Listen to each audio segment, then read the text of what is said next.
வரஹ்மத்துல்லாஹி வபரகாத்துஹு. உங்கள் அனைவரின் மீதும் ஏக இறைவனின் சாந்தியும் சமாதானமும் உண்டாகட்டுமாக.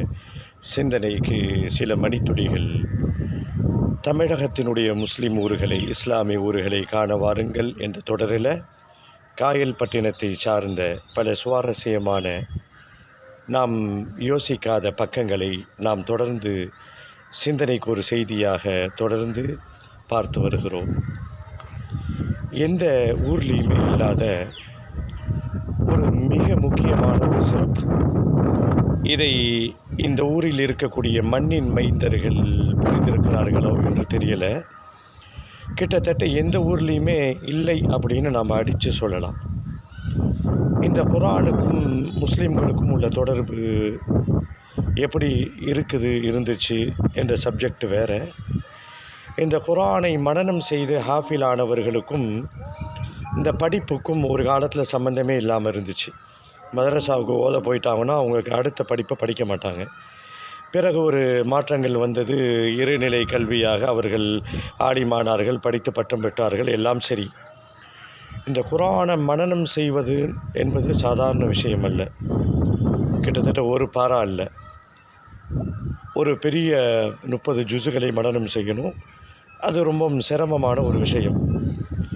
இதை இங்கே உள்ளவர்கள் குர்ஆன் மனனம் செய்திருக்கிறார்கள். தொடர்ச்சியாக இந்த ஊரில் இருக்கக்கூடிய சிறப்பு என்ன அப்படின்னா, அவர்கள் அடுத்த கட்டத்திற்கு போய் படித்து பட்டம் பெற்று இன்ஜினியர்களாகவும் குர்ஆனை மனனம் செய்த ஹாஃபில்கள் இருக்கிறார்கள். ஒரு கூடுதல் சிறப்பாக ஒரு மருத்துவர், சில மருத்துவர்கள் ஹாஃபிலாக இருக்கிறாங்க.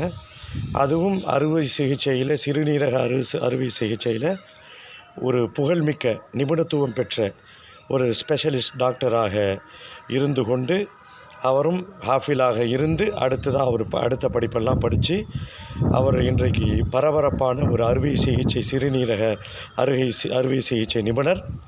ஹாஃபிலிருந்து அவருடைய பயணம் தொடங்கி வெற்றிகரமாக இன்றைக்கும் அவர் குர்ஆனை ஓதி கொண்டிருக்கிறார்.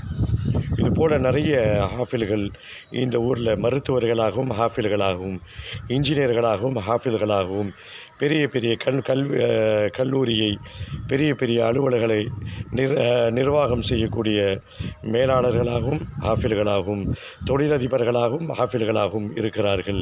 இது இந்த ஊருக்கு மட்டும் உள்ள தனிச்சிறப்பு. தொடர்ந்து பயணிப்போம். இறைவன் புரிந்து கொள்வதற்கு அருள் புரிவானாக.